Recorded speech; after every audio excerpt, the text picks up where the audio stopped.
I'm here to speak about a topic that some would call provocative, controversial, that has become very well known, but is filled with stereotypes and different ideas and concepts and myths and beliefs. It is called the topic of Moshiach. Some call it the Messiah, some call it the future of the world, the end of days. Some think of it as an apocalyptic context. There are many, many views on the future. Where are we headed?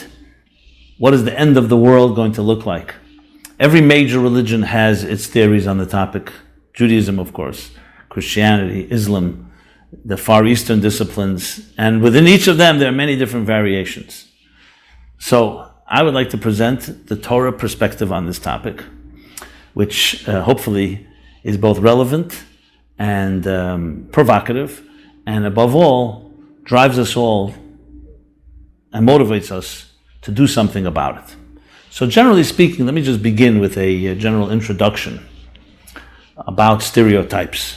Whenever we talk about any particular issue, especially one that is fraught with all kinds of opinions, God, religion, faith, Messiah, Moshiach, immediately you can rest assured that it's going to be filled with stereotypes. Meaning everyone has different versions of it, and how does one select and how does one define which way to look at it? There are people who are adamant believers in God. There are people who are adamant non-believers. There are people who are agnostic. There are those who are undecided. But everybody's got an opinion. So there's a famous story with the Rabbi Yitzchak Berditchev, a great Hasidic Rebbe of the 18th century, that he had a neighbor who was a self-proclaimed atheist. And this neighbor was once invited by the rabbi to come to synagogue for high holiday services. And he tells the rabbi, I'm an atheist, I don't believe. I like you, but just to go ahead and pay lip service doesn't feel right. And Rabbi Yitzchak Berditchev answered to this fellow, he says, the God you don't believe in, I also don't believe in. You hear that? God you don't believe in, I also don't believe in. Basically stating a very simple but profound truth. And that truth is that before we get into debates and arguments about an issue, we have to first define the issue. So when you say the word God, God exists.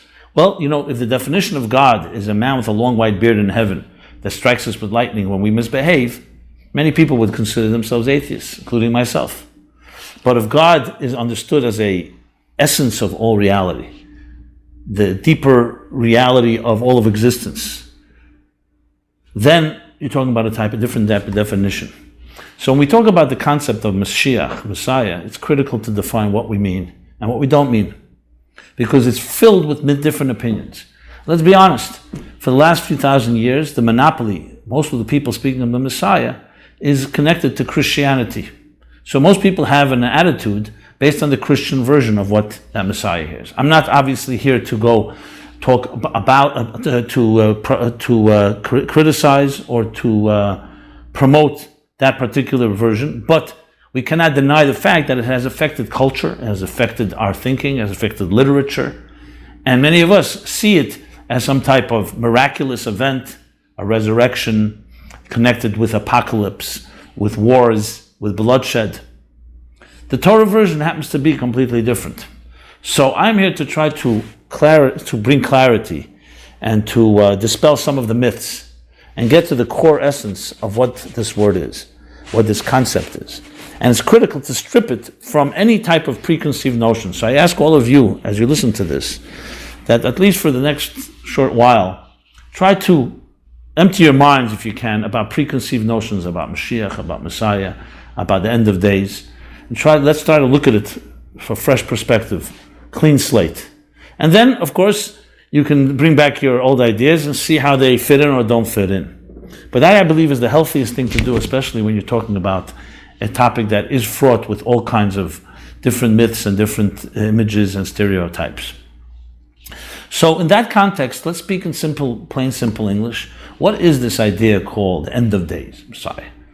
From a skeptic's point of view, you can argue that there is no such thing as end of days. Maybe one day scientifically the sun may burn out, and that will be the end. They predict that to happen millions of years from now. But what is this concept? The world has existed, and the world will continue to roll on unless we human beings in some way destroy ourselves, God forbid.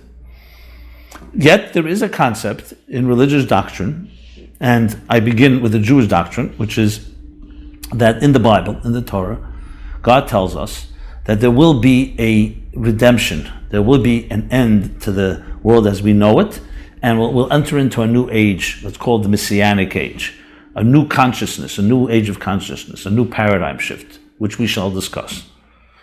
So I don't want to go into a polemic here of trying to prove this, but I do want to present it in a rational and logical way. And a few axioms have to be put into place. Axiom number one is the context of purpose. Does life have purpose? So if you're a skeptic or a person who denies or does not accept that life has purpose, obviously many of the other ideas that I'm going to be sharing will fall. So there are axioms that I'd like to put into place, and they are axioms based on Torah thinking, and they make a lot of sense. But here's not the scope to argue about every axiom, so let me just state my axioms. Axiom number one is that life has purpose. Life has design. That there's a God that put this universe in place. That each of us is on a particular mission. We each have an indispensable role to play in the unfolding drama of human experience. That we have a purpose of elevating the material world, transforming it into a spiritual environment. Now, this isn't unique to Judaism. This is a concept that many people has captured the imagination of many. Some don't even call themselves religious.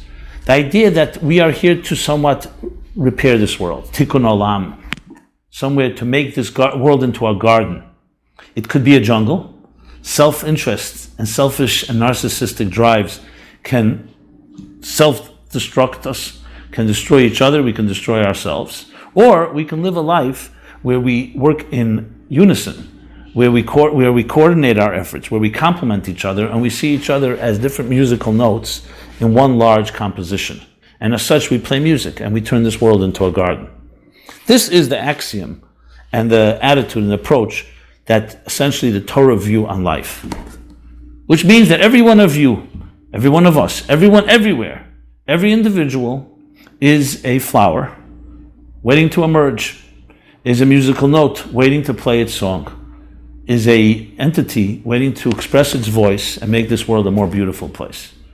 And we do that through our personal lives, our family lives, our communal lives, our social lives, and our business lives. And if every individual did this in their own personal life, in their own community, globally, we would have a shift of consciousness, a shift of awareness. So in that context, the idea of a messianic world, the idea of Moshiach, the idea of a redemption, is the end of that process. So think of it this way. God is the cosmic designer that put this universe in place, gave each of us a mission, sent our souls to this earth to actualize our potential and to beautify, to refine, to spiritualize our environment. And the messianic world, the world of Moshiach, is essentially the destination. And when all of this will come to fruition. So it's a logical sequence. If God is the cosmic designer, and the world has a purpose and design, and we are the instruments, the agents of change, the agents of beautifying, we're the gardeners that turn this world and cut out the weeds and bring out the flowers, then the messianic world is when we realize our dreams and aspirations, when we realize the purpose of why we're here. So therefore, it is a fundamental principle in Jewish faith, as Maimonides spells out in his 13 principles, to believe, ani mamin, I believe with complete faith that Mashiach will come. And he equates it with the belief in God, equates it with the belief in the Torah. Why? Because they're all part of one picture. Imagine this. Imagine someone is driving a train, and the train is a beautiful train, but there's no destination. There's something wrong with that type of driver. So the idea that there's a God, that God created the universe for purpose, and that we are part of that purpose, but there's no destination, essentially undermines the whole purpose of the design. It's like saying we will never reach our goals. No business, no corporation, no entity would tolerate such a concept, that you just exist and you'll never reach your goal. There are goals to be met. So the concept of Mashiach, therefore, is integral to the concept of purpose design. It is the fulfillment of the purpose of this universe. It's the fulfillment of your purpose and my purpose. Which brings me to an interesting take on this. I would say if you strip the word Mashiach from our vocabulary, from our conversation, each of us aspires to something that's very similar. We aspire to a better world. We aspire to better lives. We dedicate our lives to help our children and our families live better than we did. We have hope that the world will be a better place. And you see this consistently. You see it in all the isms throughout history, where people embraced, even to the point of obsession, of doing something of social justice or some other social revolution to change the world for the better. I submit that this is essentially the spark that each of us has in the belief and faith that there is going to be a better world, what we call the world of Moshiach. The doctor I know, he's a doctor, research doctor, and a very noble man, and he taken upon himself several years ago to conquer a few diseases in his lifetime. Not the major and most difficult ones. He took a few diseases that most of us are not familiar with, and he does research. He has made it a goal in his lifetime to conquer these diseases and eradicate them. Find a cure which has not been found yet, and eradicate them. He calls himself an atheist. He comes to my classes. I know him personally well. And he was always telling me that he likes my classes, but he doesn't believe in God. He definitely doesn't believe in the ideas of Mashiach, the ideas of that we're coming to a better world and stuff like that. And I always chuckle to myself. So once he asked me, why are you smiling? I said, very simple, you're the biggest believer in Mashiach I've ever met. I said, what are you talking about? I'm a non-believer. I said, you've dedicated your entire life to finding a cure to diseases that no one has ever found. Why don't you just resign yourself to the fact that maybe some diseases are not conquerable? Maybe you can't vanquish these illnesses. Life is not fair always. Survival of the fittest. Who says justice prevails? Who says that every hope is going to be fulfilled, that every aspiration and dream will be realized? Maybe this is just a act of folly. All your efforts are in vain. He says, no, I know I can conquer it. I said, to me, this is a radical. You're a radical fanatic. The word fanatic, fan, is short for fanatic. But you never hear anyone say sports fanatic and religious fan. Say sports fans and religious fanatics. But this is a fanatic because it's not rational. And he doesn't even realize the paradox. Here's a man who says he doesn't believe, a man who doesn't have faith in his mind, and yet he has complete faith and hope. He's determined and convinced that he can conquer these illnesses. Based on what rationale? Maybe some illnesses can be conquered. So I submit to him and to all of us that each of us has within us, in our spirit, that type of unwavering belief in something that can be achieved, that will make the world a better place. That is, in essence, in the kernel of believing in Mashiach. So we don't have to embrace some type of new religious doctrine, some type of supernatural accepting with blind faith some new ideas. Just look into your own heart and soul. Are there things that you're ready to fight for and die for even? Hopes, aspirations for yourself, for your children, for family, for friends.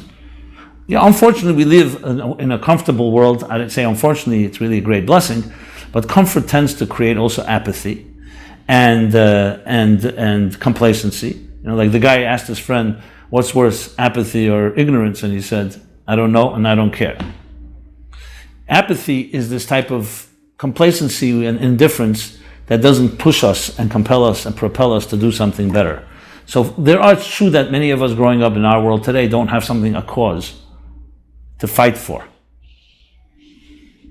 But the concept we all understand. It's important to have some passion that we fight for. Many of us do it for money, for other things. But deep in our hearts, we all have a certain belief that the world should be a better place. That's why we're outraged when there's injustice. We're outraged when we see innocent people suffering, when we see children, defenseless children, being hurt. Why are we outraged? Why not just say survival of the fittest? We live in a world dog eats dog. It's a jungle. People are driven by narcissism, nobility, selflessness, giving. That's the anomaly. Because there's something inside of us that resonates with saying, no, that's not the anomaly. The anomaly is greed, is selfishness. The fact that many people are selfish and greedy, that doesn't mean that it doesn't grate on our nerves and doesn't mean that it resonates. We all resonate with the idea of a world where people are more giving. And you see the world has evolved in that direction. So, first point here, to sum up in this discussion, is the idea that each of us has within us a type of hope and aspiration for a better type of world. It links in to the concept of Moshiach, the concept of a messianic world where we will come to the fruition of the design and purpose of existence. And I explained it specifically in a way that is not based on pure blind faith. There's a certain logic to it. Of course, it's built on axioms, and I define those axioms as well. With that being said, let's move over to step number 2. So what is this world like? What does this world look like? When all our dreams will be realized, when the world will reach that type of perfection, what kind of world is it like? So that's what I want to address in this second section of this discussion. So this brings us back to what is the design, what is the purpose? So if you recall, I stated that the purpose is spiritualizing the material world. So let me elaborate a bit about that. We live in a world where there is definitely a battle. There's a conflict. This conflict is within our own psyches. It's a conflict within our communities and our families, within the world. And that's why we have conflicts. We have battles that we wage. The conflict begins in a subtle form. It begins with a conflict between two voices within each of us. Will I spend my time just to take care of my own needs? Or will I spend my time to serve and help others? In other words, are we here only to serve ourselves, self-centered or God-centered? Or are we here to serve something greater than ourselves? Now, it's not mutually exclusive. The fact is we have both voices. And I would submit that most of us at times gravitate to one direction or the other. But there is a conflict. The conflict can be someone invites you tomorrow morning, early on, we'd like you to come with us, volunteers, to go visit some sick people in the hospital. So there's a voice in you that says, that's very admirable, I'd love to do it, help people, I feel good about the idea. Another voice says, you know what, I want to sleep an extra hour. I'm lazy. Someone else can do it.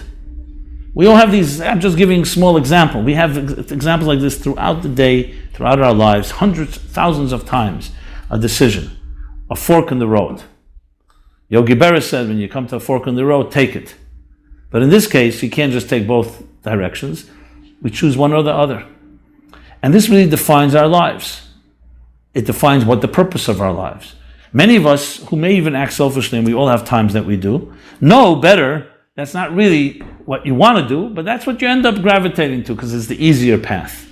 But the road less traveled, which makes all the difference, is the path that we choose, which may take a little more effort. And at the moment may not feel so good, but long term it feels great.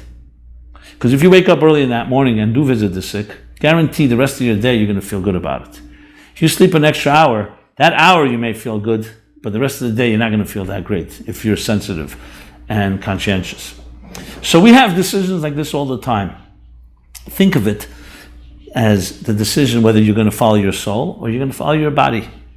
Body here in the context of your material needs, the moment, the here and now, instant gratification, what I want now, or the soul, which thinks of the bigger picture, which thinks of what is my purpose, why am I here? And we have the two voices within us. One is reflective, one is impulsive. And most of the time we gravitate toward the impulsive, to whatever comes our way. But there's another voice, the voice of the soul, that keeps us awake to the fact that there are other people in the world.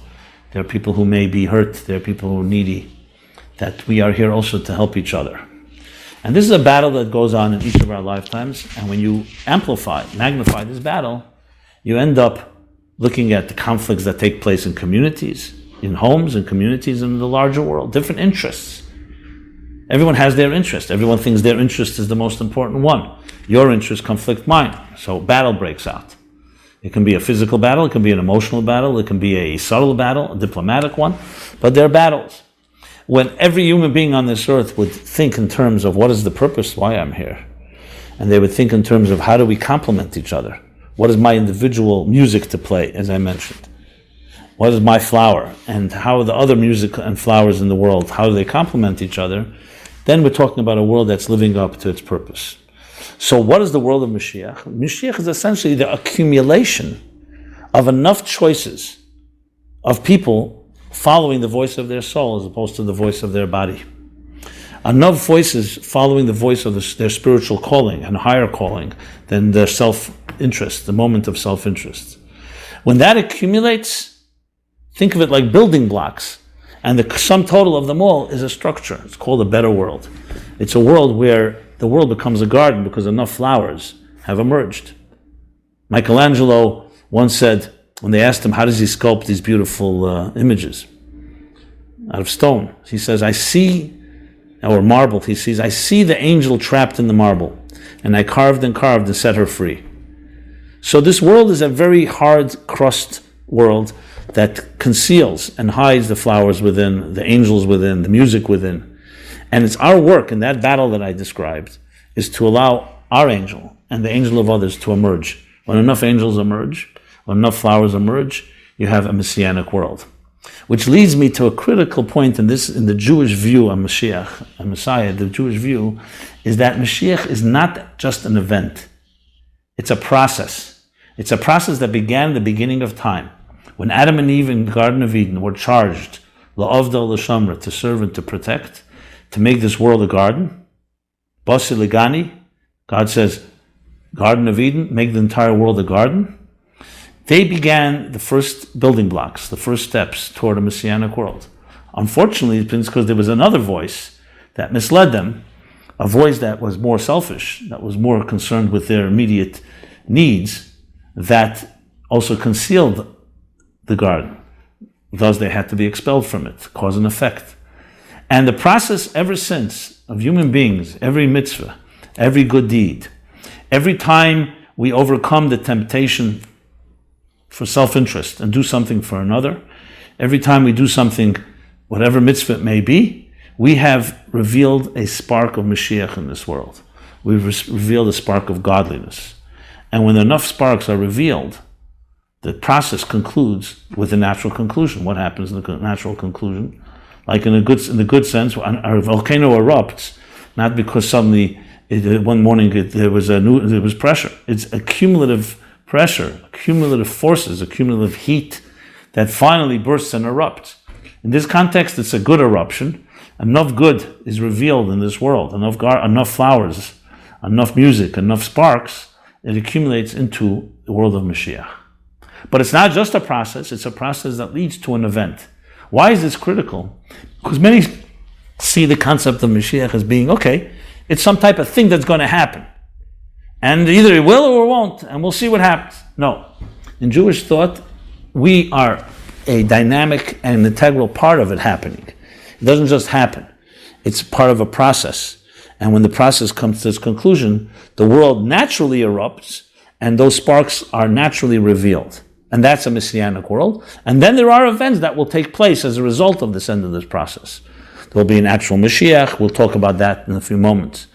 So this is the description of the world. Will basically be, to sum up, a world where spirit dominates over matter. To cite and quote Maimonides, the Rambam, at the end of his book of laws, he says that at the end of days, the messianic world, it will be a world where materialism will not be seen as an end in itself.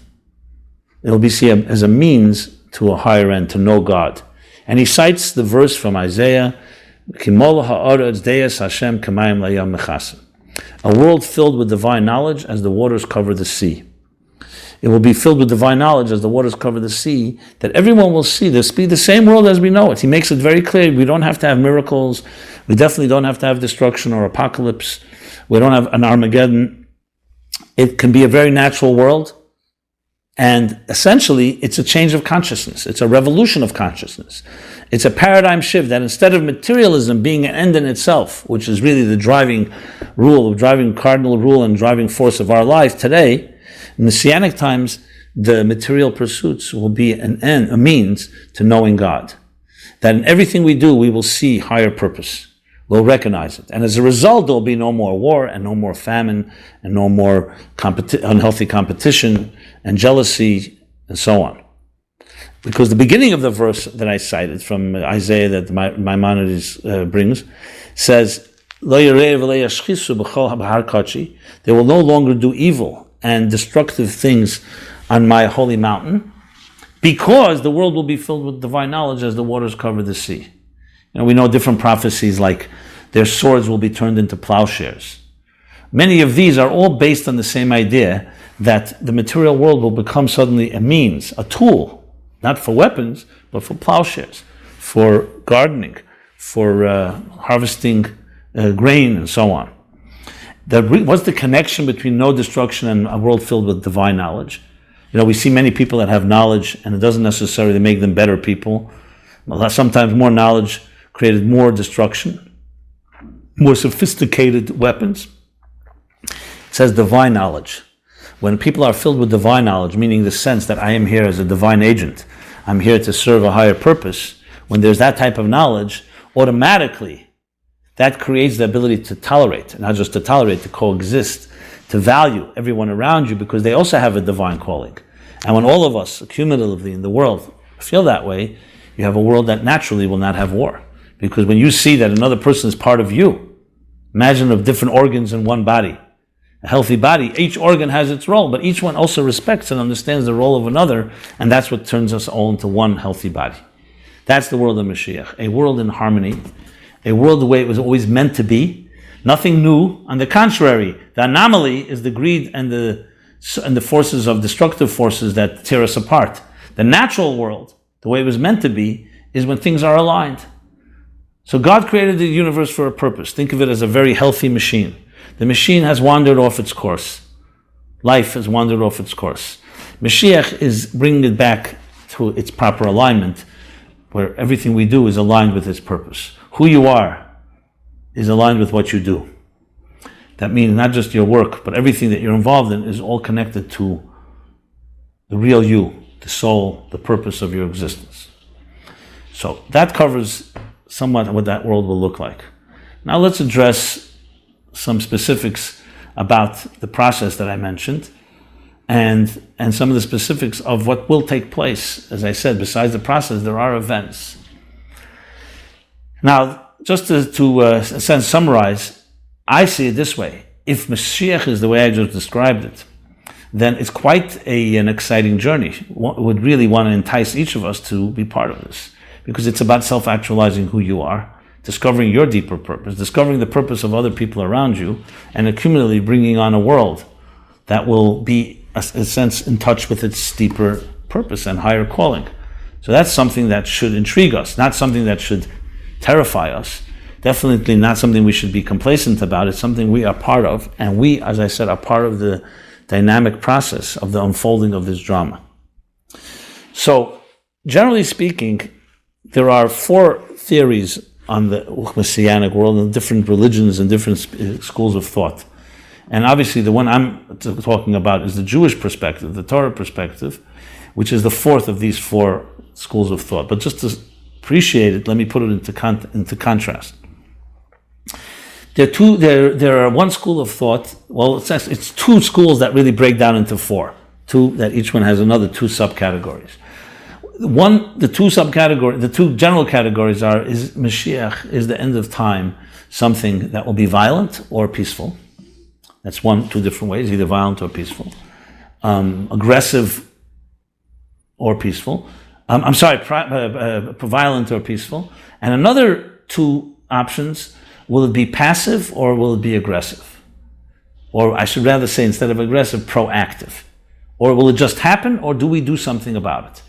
So of course this breaks into 4 schools of thought. One says, we'll start from the extreme, there will be a violent ending, and then one that is aggressive, one that is proactive. That means there'll be a war. You've heard of the rapture, you've heard of these books that talk about the end of days, of a time when there'll be an Armageddon, an apocalypse, a war, weeding out the wicked, and so on. And this war will be led by crusaders, or whoever you want to call them, whatever you want to call them, people who will lead the way to destroy the evil in the world. There's that school of thought. Obviously very violent ending, very bloody one, and one that is proactive, is initiated by people. There's another school of thought that feels the same way, but they say it's passive. Instead of seeing that end of days as something we initiate, God will initiate it. It won't be initiated by people. We just stand by, but there will be a violent ending, a war, Again, bloody, difficult to experience, and so on. That's two schools of thought. Then there's the other school that the end will be a peaceful one. And here too, some say it will be passive. It will just come to be. This garden, this divine home in this universe will happen on its own. And we are passive bystanders. And the fourth school of thought, and this is the Torah Jewish one, that says that it will be peaceful, no need for war, but it will be one that's proactive. We are involved in the process. What do we do to bring it on? We do, as I said earlier, every good deed we do, dedicated to understanding that we're here to reveal the angels, the music, the flowers. Those deeds directly impact the coming of Moshiach. In Tanya, which is the classic work of Rabbi Shneur Zalman of Liadi, the founder of Chabad Hasidism, known sometimes as the Bible of Hasidus, Tanya, that is. So in chapter 36, where he talks about the purpose of existence, he continues into chapter 37. And to cite the first opening line, and this is something you could all look up, it is, you can find it online, the English translations of Tanya, which is original Hebrew, where he says that this days of Mashiach, the Messianic age, is dependent on Ma'aseinu v'Avodaseinu, on our actions and our work. Why? Because the mitzvah itself reveals a piece of Mashiach.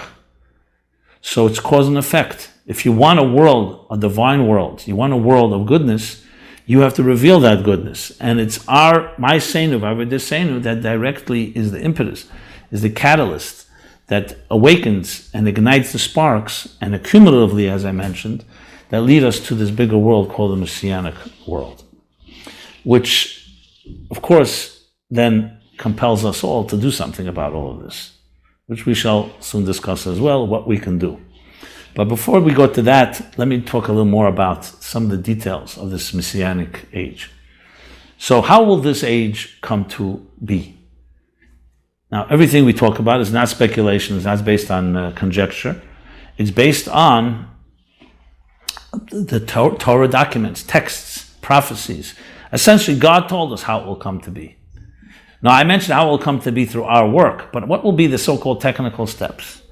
So we have a precedent, even though it's not in the full-blown sense of Mashiach, but we have a precedent. The precedent is called Ki Meitzeischa Me'eretz Mitzrayim Arenu Neflois. It's a verse in the book of Micha where he says, just as in the days when you left Egypt, I will show you wonders in the future. So basically, Messianic age is we have a preview of it in the Exodus from Egypt. Obviously, as I qualified it with distinctions, but the idea is a redemption from a sense of slavery. Then the slavery and bondage was physical as well. They were enslaved to the Egyptians, but it was also spiritual bondage. There was a lack of confidence. They began to think like slaves, and it was about freeing their minds and souls and hearts to know that we are here to serve God, not to serve other human beings. So the same is true in the final redemption. As I said, compared to the redemption from Egypt, that we too come to a type of emancipation, a spiritual emancipation, that you can dream and aspire to anything you wish. Nothing is impossible. And we can change this world, and this time forever. Whereas the Exodus from Egypt they left Egypt and opened up the door of freedom, but it did not emancipate the world yet. Another comparison is that when they left Egypt, they were led by an individual, a man of flesh and blood. His name was Moses. So obviously God could have taken the Jews out of Egypt on his own, but he wanted a human being, a model, a role model, a transparent tzaddik, meaning a person whose life is completely aligned to spiritual focus and to the divine calling, to lead them out and show the example of how a human being should live on this earth. Same thing, Goyal Rishon, Hu Goyal Achron, just like the first Redeemer is compared to this last Redeemer, Mashiach, is similar, a man of flesh and blood. Maimonides spells it out in, as I mentioned, the end of the laws of Kings, in the end of his Mishnah Torah, a man of flesh and blood, born to a father and mother, a man who's not an angel, born to the house of David, his lineage. A person will be dedicated to Torah mitzvahs, completely dedicated. A person will be committed to spreading and bringing those Torah mitzvahs and inspiring the world. So not just about a self-contained individual, but someone who cares and is interested in inspiring and influencing the world, and will be successful at that. And that, Maimonides says, designates a person to be what's called Cheskas Mashiach. A person who can be presumed to be the Mashiach. But then come a few other steps, including the victory over a war, which doesn't specifically state what kind of war, but it's not the war that I mentioned, a bloody war necessarily. It could be a spiritual type of war, a war against ignorance, a war against indifference, and so on. And then, here are the final steps. He will gather all the Jews back to Israel and will rebuild the third temple. Then you know that he's the definite Messiah, the definite Mashiach. A person who's helped usher in the event that is the conclusion of a process. But it's not Moshiach that does it all, as I said. This is a cumulative process of thousands of years and millions of souls that have toiled and worked hard at bringing goodness into this world. Moshiach is the leader that ushers in this new age, this new consciousness. So that designates what kind of the steps that will take place. There are many more other steps. Some are not very clear. Some we're not even aware of. Some we don't know about. What I'm sharing is what we know, what has been told to us. And above all, as I said, what our role in all of this is, which is what we should be doing. So let's talk about that, what our role in all of this is. So obviously, the commitment to goodness and kindness. When CNN came by Sunday Dollars, Lubavitcher Rebbe, many years ago, and they asked him what is his message to the world about Moshiach. So he said, Moshiach is on his way, and what we have to do is to speed up his coming, is to increase in acts of goodness and kindness. That was the Rebbe's statement. Sounds simple, but he said goodness and kindness. As I said before, we have a battle going on in our lives all the time. When enough people will follow the voice of good over selfish, we tip the scale. But we have to look at ourselves. It's not about quantity. The tipping point does not mean you have to change the whole world immediately. To reach a critical mass begins by reaching your own internal critical mass, where you resolve and you say, you know what, I really believe in this, but I'm ready to act on my belief. Enough of us feel that way, we make a difference. Today, that's not such a surprising thing, even though there's 6 billion people on this planet. We all know of the concept of a butterfly effect. We know the concept that small things make big differences. The butterfly effect can be the fluttering of a butterfly, for whatever reason they say, in Kansas City could create a typhoon in Singapore. In other words, we once lived in a world where size mattered. Something bigger was stronger. Greater weapons were the largest ones. Today that's not the case. The greatest weapons actually are the ones that are invisible. Unleash, God forbid, some type of bacteria, some type of virus, which you can't even see. You can cause much more damage than the strongest tanks and Air Force and the Navy and armies. We know in the human body, the DNA, the cell structure, things that are invisible to the naked eye. They shape everything. Look at your own computer. Look at the microchip. The manipulation of microscopic particles, subatomic particles, have unleashed nuclear energy, unleashed forces that are never imaginable. So to underestimate the power of one deed is not so wise in these days. One little act changes things. I remember traveling once to north in Minnesota. Don't ask me what I was doing there, but I was there. And a fellow showed me, a local said, I want to show you something. And he took me to a little area where I saw a very small little flow of water, like barely, how can I say it? Like a trickle of water coming over the Canadian border into Minnesota. And then he put his foot in it. He put his foot there and put a stick. And he says, if I stand here long enough, the Mississippi River will dry up. Because this was the beginnings of the waters that would ultimately feed into the Mississippi. Now, obviously, if he stood there long enough, it would start building up. I don't think he would be able to remain standing. But what struck me was that some of the biggest things in the world start somewhere with a trickle. One little shift somewhere. And it can turn into the most mighty force. We see the might, but we don't see the roots of things. The greatest people on earth all began, like all of us, humbly emerging from our mother's womb. Little baby. who knows what potential that little child had. I speak for the good. Obviously, there's unfortunately also for the bad. So to underestimate the power of one person or the power of one deed is absolutely insanity in a world like ours.